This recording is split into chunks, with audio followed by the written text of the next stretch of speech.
They got two of the same cards. Can you believe that? Oh my god. Let's get cracking open those tournament packs. Crack, crack, crack.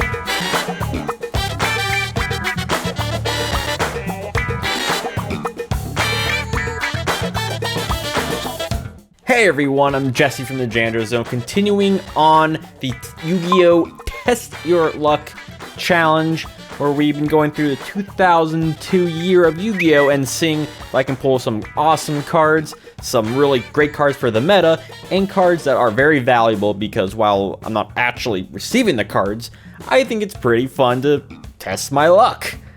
So this time we're going to the Tournament Pack, which is the very first Tournament Pack. This was released right after Metal Raiders. And with Tournament Packs, there's not a ton of cards in there. So I'm actually reducing the amount from a full set to only 5 packs. This means we really have to get our bang for our buck here. We really have to get those great pulls. So otherwise, damn. So let's get open with the pack number 1. Wait, don't forget to subscribe if you haven't, because that helps me upload more videos and know that you like content like this. Okay, see, Gods for the Third. I think this card is like a, King of the Swamp kind of thing, isn't she? And you can substitute for one fusion material monster. The other one has to be the correct one. Okay, so it's like King of the Swamp, but you can't search out polymerization. But that's not too bad. I mean, that's holy $23 card for a rare. I think we'll find out very quickly that the Tournament Pack cards are very expensive because they were cards that, well, you don't just buy in a Target or somewhere. You have to get them from an actual tournament store. So these packs tend to be a lot more expensive, especially the more sought out cards like Morphing Jar. If you pull a Morphing Jar, which I believe was in Tournament Pack 1 if I'm not mistaken, and that card is crazy expensive. I mean, you can see cards like Giant Flea here, $831. Oslo Hero is $518, and like look at those stats, $1250, $700, $1500. Like no one's using these cards in any capacity. I mean, maybe got the third eye when the game came out, but like for rare, still nowadays, 23. It's not about the card. It's not quite about the rarity. It's really about the pack itself, the set where they come from. I can't imagine trying to get a complete set of this, and the people who do are just, you know, good for them. Alright, so let's go on pack number 2. And, they got two of the same cards. Can you believe that? Oh my god. Yeah, so we got Giant Flea and Oslo Hero again, which, I mean, it's not too bad. If you consider how much value we got out of that, that's over $20 in just 2 Giant Fleas and 2 Oslo Heroes. But we got the Statue of Easter Island. This is one of the rare Yu-Gi-Oh cards that is based off of an actual existing monument. I can't think of too many other cards that are like that, except for maybe Ayers Rock Sunrise. You know, there might be some Egyptian-themed cards there, like some of the Sphinx stuff.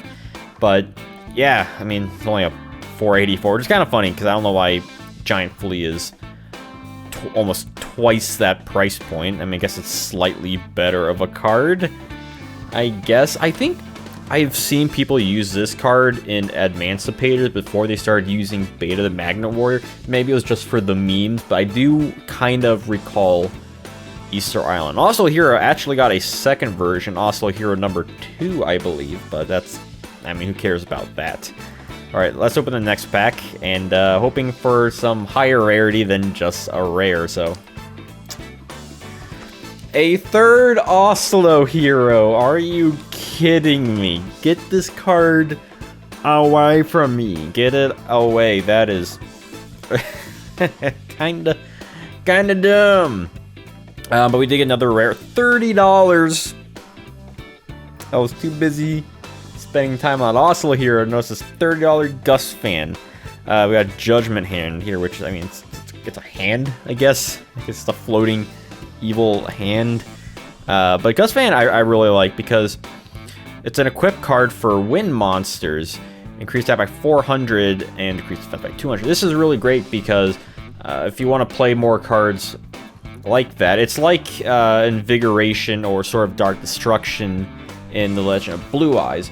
With Gust Fan, and there's some other cards like this in the tournament pack, it really gave the other attributes a much needed boost. And I really wish cards like Gust Fan and I think it was Spiked Shell or Armor Shell, there's one for water monsters. I really wish that was in the Yugi Kaiba format, as among as all the other ones of this caliber, because I think that would really improve having some sort of more variety in the format. I don't know if it would really do, but I like to think that if we had Gust Fan, I would use it more. I mean, I sort of mentioned a Wind Monster. I don't know in the order I'm uploading these videos, but I imagine this would be uploaded after my Yugi Kaiba Spicy Tech Part 3, where I kind of mentioned Wind Monsters a little bit, so check that out if you want to learn more about that. Alright, so pack number 4. We're getting down to the wire. I didn't think I'd be this nervous with just 5 packs. I mean, with 24 packs, I'm usually like, okay, going, because there's a lot more crap to sift through. But with these, there's a bigger chance of getting really good cards, and that kind of scares me a little bit, so... Okay, I will take this. I will take this pack. All right, first off, we got a super rare $75 White Hole. I remember hearing about this card back when I was in elementary school. I always thought it was so cool. A White Hole? Dark Hole was cool, but this was the opposite of that. It's a White Hole. I got a White Hole. I probably shouldn't say that. But White Hole is cool because it reverses, it flips Dark Hole, and just says, hey, no, instead, I'm just going to Raigeki you instead of my opponent. I don't think this card really ever saw any play. It may have saw maybe a cheeky Mimi side deck here and there, but yeah, I mean, still super rare though. That's pretty dope. I gotta give me a copy of this. Cockroach Knight, I've always kind of liked. $8 card. Its effect is that when this card's to the graveyard, it's going to the top of the deck. It's not a good effect. I don't know why I liked this back in the day. I never had it, so I never played it.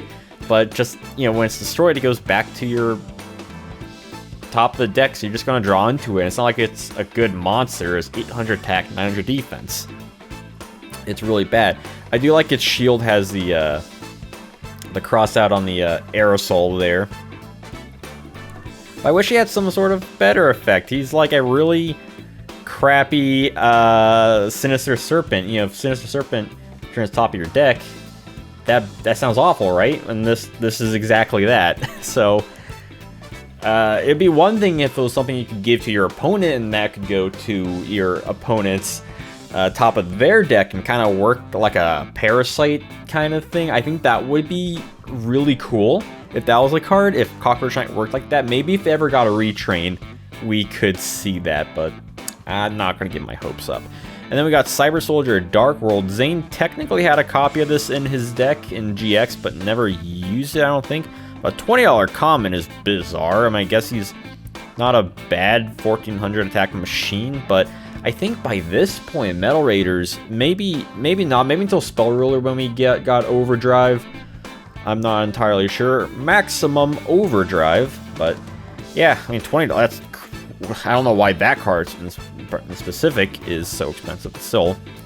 I mean, we've clearly gone through that $100 mark for sure. Because almost every card we get is at least upwards of $10. And if we got like 5 packs, like that's a lot of dough. We're definitely got other cards that are worth way more than that. So let's open the last pack. And I'm really hoping for some really huge card. I do have a list of right here of the cards we could get. Mechanical Chaser, that is like the big card we would get. So the thing with Mechanical Chaser is that a lot of people play him in the Critter format, the one with Metal Raiders. But there are a group of people that don't want to play him in just because he was so hard to obtain back in the day. So there's a split between kind of the purists of the format who do want to play with every card imaginable, and people that want to play it as faithful to what it actually more would have looked like back then. So yeah, Mechanical Chase would be a fantastic pull. That'd be like the big pull, I guess. Yeah, I guess Morphing Jar wasn't in the set. That might be pack 2, because I know he was 2002. It's the Axe Raider 1700. We got a couple super rares, then we got the White Hole. Axe Raider would not be too bad. I mean, 1700.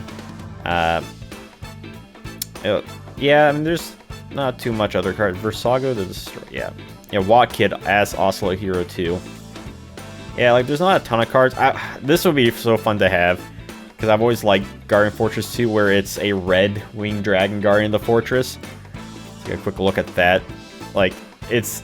I don't know why we haven't seen more Guardian of the Fortress archetype stuff. I think if they want to tackle another Yugi archetype, that would be the one to tackle, because, like, it's cool. You know, it's a recoloring, and it's fun. And then, Shining Friendship, Cockroach Knight, Bean Soldier, not quite Jerry Beans, man. Like, I did mention Oslo Hero 2, so Watt Kid, yeah, it was eventually renamed. There's some other cards like that, obviously. Some people know. Steel Shell, that's what it's called. I can remember its name, the one that boosts Water Monster. Yeah, I could not remember this card's name. Yeah, Steel Shell. I was thinking like Armored or Hard or Spiked. I mean, close enough, right? And then, what the hell is Corroding Shark? Ooh, that would have been a fun looking pull. Yeah, this is like Mechanical Chase 1850. The fact that he could beat over Law Jin made him... And that's why he's important to the critter format, because he can beat over all the other normal summonable monsters. He is the strongest one, bar from Dark Elf and Jirai Gumbo. He is the best vanilla monster you could summon. So you can see why he was such a big player in the critter format, for people kind of arguing whether he should be legal in that or not. I tend to build my decks without Mechanical Chaser, but you know, you can play however you want, really, at the end of the day. I don't think there's any official ruling on it. But let's open the second pack. That was enough of a detour. And alright, so we got that Winged Dragon Guardian Fortress number 2, $34 card, almost $35. I love it just for the art. I would absolutely love that. Another Oslo Hero. What does Raimi do? Not Raigeki, Raimi. Decrease your opponent's life points by 300. That, I mean, I guess technically it's 100 points better than Sparks. If you want to build a Tournament Pack burn deck, you could throw that in. Rare 24. So this is definitely, you know, another $50 pack right here, over $50. I love Guardian Fortress number 2, love it. So that's, yeah, I mean, I didn't get like a ton of great pulls. I'm just looking off of this White Hole. I guess technically it's not a bad card, because you could use it in this format just to counter a one Dark Hole. It's better if you're playing traditional, I would imagine, or no, it's the one where you can play all the cards, as many as you want. Goddess with the Third Eye. I mean, it's not too bad. You can, if you're playing a polymerization deck. You could use it for a fusion material. Gus Fan if you're going that route. And just for the look. So we kind of got pretty much only 3 useful cards in theory. Not like you would actually play these. But we got 4 Oslo heroes. He is the hero of this video for sure. But yeah, I mean, got Cockroach Knight, another effect monster, but that doesn't do anything for us. So yeah, and that's kind of Tournament Pack 1. There's a lot of interesting cards. I love the Tournament Packs just because a lot of the cards tend to be ones you wouldn't see otherwise, because they're usually bad, but they have cool art, and they're unique in that regard. So I've always had a soft spot for these supplement tournament pack kind of stuff, and you know, it's cool. I was expecting how this video would turn out, but I had fun doing it. I would love to see when we get to eventually Tournament Pack number 2 and Spell Ruler and the McDonald's pack, and then we'll finish off this series at the moment, depends how you all receive it, with Pharaonic Guardian. So let me know what you think about this whole video. What is your favorite card in Tournament Pack 1? Let me know in the comments below. And don't forget to give a like and a share, and let me know if you enjoy the series and want to see more of it. So of course, until then, have a wonderful day.